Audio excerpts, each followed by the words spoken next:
Bollywood silver screen presenting public enemies.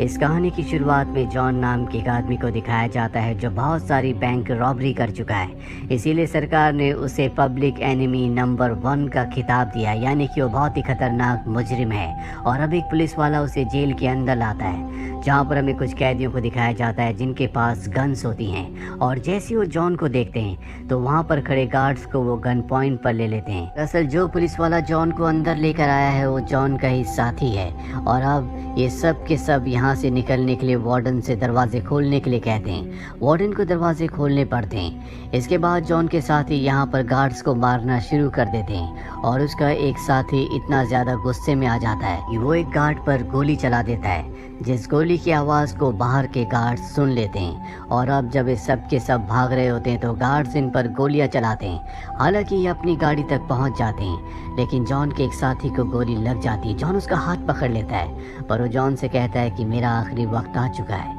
और खुद वो जॉन का हाथ छोड़ देता है। अब जॉन के जिस साथी ने सबसे पहले गोली चलाई थी, जॉन उसे गाड़ी से नीचे गिरा देता है। इसके बाद जॉन अपने सभी साथियों के साथ शिकागो के ईस्ट में जाता है, जहां पर एक पुलिस वाला इनकी मदद करता है, क्योंकि वो एक भ्रष्ट पुलिस ऑफिसर है। ये सब के सब एक जगह पहुंच जाते हैं। यहाँ पर बहुत सारे ऐसे गैंग्स हैं जो इनकी मदद करना चाहते हैं, क्योंकि उन सबको पता है कि जॉन उनकी मदद कर सकता है। लेकिन जॉन किसी की मदद नहीं लेना चाहता, इसीलिए एक लेडी के पास जाता है जिसे वो कुछ पैसे देता है, और उन पैसों के बदले वो उससे एक अच्छी गाड़ी और गन्स लेता है। और अगले दिन अपने सभी साथियों के साथ वो शिकागो की सबसे बड़ी बैंक में जाता है, जिस बैंक में जाने के बाद ये सबको गन पॉइंट पर ले लेते हैं। दरअसल ये बैंक रॉबरी के लिए यहाँ पर आए हैं। और इसके बाद जॉन मैनेजर को लेकर सेफ के पास जाता है और उसे बैग में पैसे डालने के लिए कहता है। हालांकि शुरू में वो आनाकानी कर रहा होता है, लेकिन जॉन कहता है कि अगर तुमने इसमें पैसे ईमानदारी से नहीं डाले तो मैं तुम्हें मार दूंगा। शायद तुम्हें लोग एक बहादुर इंसान कहें, लेकिन ये सुनने के लिए तुम जिंदा नहीं रहोगे। वही बैंक के बाहर हमें जॉन के एक साथी को दिखाया जाता है जो चारों तरफ नजर रख रहा होता है, और तभी वो देखता है कि सामने से पुलिस आ रही है। वो दरवाजे पर अपने पैर से टैप करता है। अंदर सबको पता चल जाता है कि पुलिस आ चुकी है, इसीलिए यहाँ से सब के सब निकलने लगते हैं। लेकिन जॉन अकेला बाहर नहीं जाना चाहता, इसीलिए मैनेजर और एक लड़की को अपने साथ बाहर ले जाना चाहते हैं। वहीं बाहर दिखाया जाता है कि जॉन के साथी के पास एक पुलिस वाला पहुंच जाता है। जॉन का साथी उसकी गन छीन कर उस पर हमला करके उसे गन पॉइंट पर ले लेता है। और अब जॉन भी अपने साथियों के साथ बाहर पहुंच चुका है। हालांकि पुलिस वाले इनके सामने होते हैं, लेकिन वो इनके ऊपर गोली नहीं चला सकते, क्योंकि इनके साथ 2 मासूम लोग हैं और ये उन्हें लेकर यहाँ से निकल जाते हैं। हालांकि पुलिस इनका पीछा भी करती है, लेकिन इन्हें वो चेज नहीं कर पाती, और अब ये जंगल में पहुंच जाते हैं। यहाँ पर ये बैंक मैनेजर और उस लड़की को पेड़ से बांधकर निकल जाते हैं। वहीं दूसरी तरफ वॉशिंगटन में हमें एडगर नाम के एक आदमी को दिखाया जाता है, जो सरकार के पास अपनी ऑर्गेनाइजेशन के लिए फंडिंग मांगने के लिए आया है। दरअसल वो अपनी ऑर्गेनाइजेशन को जो क्रिमिनल्स को पकड़ती है उसे एक नेशनल ऑर्गेनाइजेशन बनाना चाहता है, पर सरकार उससे पूछती है कि आज तक तुमने कितने क्रिमिनल्स को पकड़ा है, जिसका जवाब उसके पास नहीं होता। इसका मतलब ये है कि उनका रिकॉर्ड बहुत अच्छा नहीं है, इसीलिए सरकार उन्हें फंडिंग नहीं देती।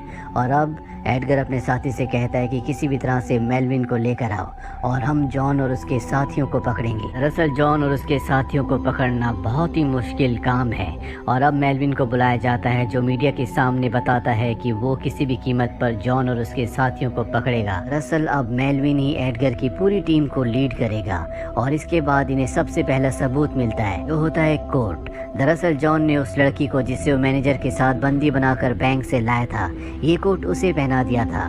और अब मेलविन और उसकी टीम किसी भी कीमत पर यह पता लगाना चाहती है जॉन ने कोट कहां से खरीदा था। इन्वेस्टिगेशन से इन्हें गाड़ी के बारे में और एक होटल के बारे में पता चलता है। मेलविन अपनी पूरी टीम के साथ उस होटल में पहुंचता है, जहां पर इन्हें जॉन नहीं बल्कि जॉन का साथी मिलता है, जिसका नाम बेबी फेस है। और मेलविन उसे पहचान नहीं पाता और अपने साथियों के साथ वहां से निकलने लगता है, पर तभी जॉन का साथी पीछे से उन पर गोलियां चला देता है। मेलविन के सभी साथी मारे जाते हैं और जॉन का साथी बेबी फेस यहाँ से भाग जाता है।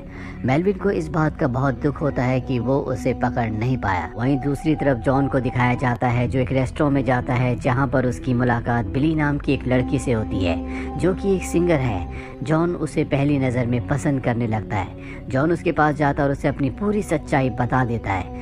हालांकि वो जॉन की सच्चाई जानने के बाद थोड़ा सा शॉक्ड होती है और जिस तरह से जॉन उससे अप्रोच करता है वो उससे इम्प्रेस हो जाती है और अब ये दोनों एक दूसरे के साथ हैं।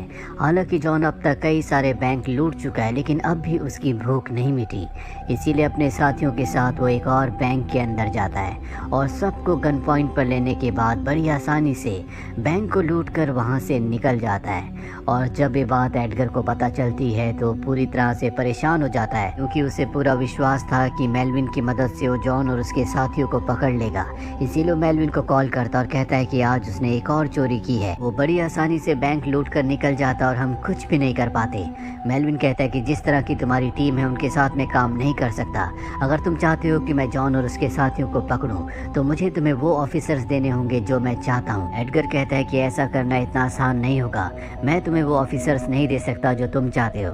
मेलविन कहता है फिर मैं तुम्हारे साथ काम नहीं कर सकता और अब एडगर को मेलविन की बात माननी पड़ती है। इसके बाद बेहतरीन ऑफिसर्स को बुलाया जाता है जिन्हें रिसीव करने खुद मेलविन जाता है। वही जॉन को दिखाया जाता है जो बिली के साथ घोड़ों की रेस देखने गया होता है। वहाँ पर वो अपनी अगली रॉबरी की प्लानिंग भी कर रहा होता है। यहाँ पर बिली को एहसास होता है कि उसकी ज़िंदगी कितनी खतरों से भरी हुई है, इसीलिए वो जॉन के लिए परेशान हो जाती है। जॉन उसे अपने साथ होटल में लाता है लेकिन होटल वाले पुलिस वालों को कॉल कर देते हैं कि जॉन यहाँ पहुँच चुका है और जल्दी यहाँ पर पुलिस वाले पहुँच जाते हैं जो जॉन और उसके साथियों को पकड़कर अपने साथ ले जाते हैं। इसके बाद जंगल की आग की तरह ये बात पूरी दुनिया में फैल जाती है कि जॉन और उसके साथियों को पकड़ लिया गया है। दरअसल जॉन बहुत ज़्यादा फेमस होता है। जिस दिन पहली बार जॉन को कोर्ट ले जा रहे होते हैं सड़कों के चारों तरफ लोग होते हैं क्योंकि हर कोई देखना चाहता है कि जॉन कौन है, वो कैसा दिखता है, क्योंकि उसने बहुत सारे बैंक्स को लूटा है, इसीलिए वो बहुत ज़्यादा फेमस भी है। जॉन को बार बार एक जेल से दूसरी जेल में ले जा रहे होते हैं, इसलिए जॉन अपने लॉयर से कहता है कि मुझे इसी जेल में रहना है क्योंकि यहीं रहकर मैं प्लानिंग कर सकता हूँ। दरअसल अब भी वो प्लानिंग कर रहा होता है। हालांकि उसके जेल से निकलने की उम्मीद बहुत कम है लेकिन उसे कहीं ना कहीं विश्वास है कि वो जेल से निकल जाएगा। इसीलिए अगली बार जब उसे कोर्ट ले जाया जाता है जॉन का वकील जज से कहता है कि इस वक्त जॉन जिस जेल में है उसे उसी जेल में रखना चाहिए, वही जेल उसके लिए सबसे सुरक्षित है। हालांकि इसके खिलाफ बहुत सारे लोग होते हैं लेकिन जज उसकी बात से कन्विंस होकर ये फैसला करता है कि अब जॉन को उसी जेल में रखा जाएगा। लेकिन ये जॉन की चाल होती है। वो अपने साथियों के साथ मिलकर एक गार्ड की गन छीन कर उसे गन पॉइंट पर लेकर वार्डन के पास जाते हैं और अब वार्डन को भी गन पॉइंट पर ले लेते हैं, जिसके बाद ये सब अपने कपड़े बदलते हैं और वार्डन की गाड़ी में सभी गार्ड्स के सामने जेल से निकल जाते हैं। जेल से निकलने के बाद जॉन सबसे पहले बिली को कॉल करता है। वो कहता है कि मैं तुमसे मिलना चाहता हूँ। बिली जॉन को समझाती है और कहती है कि पुलिस को पता है कि तुम और मैं एक दूसरे के साथ रिश्ते में हैं, इसीलिए वो मेरे ऊपर नजर रखते हैं। अगर तुम यहाँ आए तो वो तुम्हें दोबारा पकड़ लेंगे। जॉन कहता है चाहे कुछ भी हो जाए जल्दी मैं तुमसे मिलने आऊँगा और इसके बाद वो फ़ोन रख देता है। वहीं हमें एडगर के डिपार्टमेंट को दिखाया जाता है जो बिली की बातों को सुन रहे होते हैं और अब उन्हें पता है कि जॉन जल्दी बिली से मिलने के लिए आएगा, इसीलिए इन्हें उस पर नजर रखनी होगी। दरअसल एडगर जिस डिपार्टमेंट का इस वक्त डायरेक्टर है वो FBI है, लेकिन ये साल 1933 है और इस वक्त में FBI इतनी बड़ी ऑर्गेनाइजेशन नहीं होती। एडगर का ये सपना होता है कि वो FBI को नेशनल लेवल की सिक्योरिटी ऑर्गेनाइजेशन बनाए। ऐसा करने के लिए सबसे पहले उसे जॉन और उसके साथियों को पकड़ना होगा। वो मेलविन से कहता है कि जॉन हमारे डिपार्टमेंट का मजाक बना रहा है, मैं तुम्हें हर एक चीज की पूरी आज़ादी देता हूँ लेकिन किसी भी कीमत पर तुम्हें जॉन और उसके पूरे के पूरे ग्रुप को खत्म करना होगा। और अब मेलविन भी किसी भी तरह से जॉन और उसके ग्रुप को खत्म करना चाहता है क्योंकि वो बहुत सारी रॉबरीज कर चुका है, साथ ही वो जेल से भी कई बार भाग चुका है। वही जॉन को दिखाया जाता है जो अपने साथियों के साथ एक मूवी थिएटर में मीटिंग करता है। दरअसल उसने अब अपने ग्रुप में और भी नए लोगों को शामिल कर लिया है ताकि वो बड़ी बड़ी रॉबरी कर सके और अगले दिन प्लान के मुताबिक ये सब के सब एक बैंक में रॉबरी करने के लिए पहुंच जाते हैं। FBI को इनकी इस रॉबरी के बारे में पता चल जाता है, इसीलिए वो बाहर आ जाते हैं जहां पर जॉन का साथी बेबी फेस है और वो FBI को देखकर उन पर गोलियां चलाना शुरू कर देता है। जॉन भी अपने साथियों के साथ बाहर आ जाता है। दोनों तरफ से गोलियां चल रही होती है। जॉन का हाथ जख्मी हो जाता है। जॉन के साथी उसे अपने साथ ले जाते हैं लेकिन इनका एक साथी यहीं पर छूट जाता है। जॉन और उसके साथियों को लगता है कि वो मारा गया, लेकिन वो अब भी जिंदा है और अब FBI उसे पकड़ लेती है। और जब उसे हॉस्पिटल में ले जाया जाता है तो मेलविन उसके पास आता और जॉन के बारे में पूछता है कि जॉन और उसके साथी कहाँ पर है। उसे इतना टॉर्चर किया जाता है कि उसे बताना पड़ता है। वहीं जॉन अपने साथियों के साथ अपनी खुफिया जगह पर होता है, जहाँ पर जॉन बहुत ज्यादा परेशान है क्योंकि जल्दी इनके सारे के सारे पैसे खत्म होने वाले हैं। इन्हें जल्दी रॉबरी करनी होगी। जॉन के पास जितने भी पैसे होते हैं वो सब अपने साथियों में बांट देता है। दरअसल जॉन हमेशा से पैसों और हर चीज में अपने साथियों को पूरा ईमानदारी से ट्रीट करता था, इसीलिए हर कोई उसका मरते दम तक साथ देना चाहता है। और अब FBI को पता है कि ये कहाँ पर है, इसीलिए FBI इस जगह पर आ जाती है और गोलियां चलाना शुरू कर देती है। हालांकि जॉन अपने साथी के साथ, जो उसका सबसे अच्छा दोस्त होता है, पीछे से भागने की कोशिश करता है, लेकिन एक FBI एजेंट लगातार उन पर गोलियां चलाता है। इस वजह से जॉन के साथी को गोली लग जाती है। जॉन उसे लेकर वापस अंदर चला जाता है। वहीं हमें बेबी फेस को दिखाया जाता है, जो अपने साथियों के साथ गाड़ी में भाग रहा होता है, लेकिन मेलविन उसे देख लेता है। मेलविन वैसे भी उससे बदला लेना चाहता है क्योंकि उसने उसके साथियों को मारा था, इसीलिए वो अपनी गाड़ी से उसकी गाड़ी का पीछा करता है। उसकी गाड़ी पर कई सारी गोलियां चलाता है, जिससे उसकी गाड़ी पलट जाती है और इसके बाद मेलविन उन सबको मार देता है। वहीं जॉन को दिखाया जाता है, जो अपने जख्मी साथी के साथ होता है। उसका साथी कहता है कि तुम यहाँ से निकल जाओ, पर जॉन उसे छोड़कर नहीं जाना चाहता। उसका साथी कहता है कि मैं जानता हूँ कि तुमने हमेशा हमारा साथ दिया है, लेकिन अब मेरा वक्त पूरा हो चुका है, तुम्हें यहाँ से जाना होगा।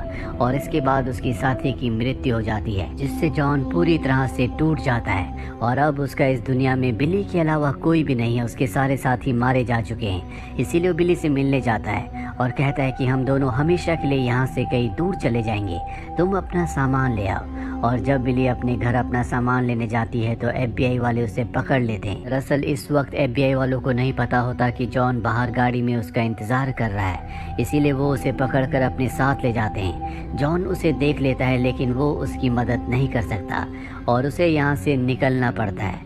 जॉन की आंखों में आंसू होते हैं क्योंकि उसने अपने हर एक उस इंसान को खो दिया जिससे वो प्यार करता है। वो जानता है कि FBI बिली को अब टॉर्चर करेगी और होता भी ऐसा ही है। बिली को वो टॉर्चर करते हैं, लेकिन जब मेलविन को ये बात पता चलती है तो वो टॉर्चर रूम में जाता है और सबको डांटता है और कहता है कि तुम एक औरत को इस तरह से टॉर्चर नहीं कर सकते।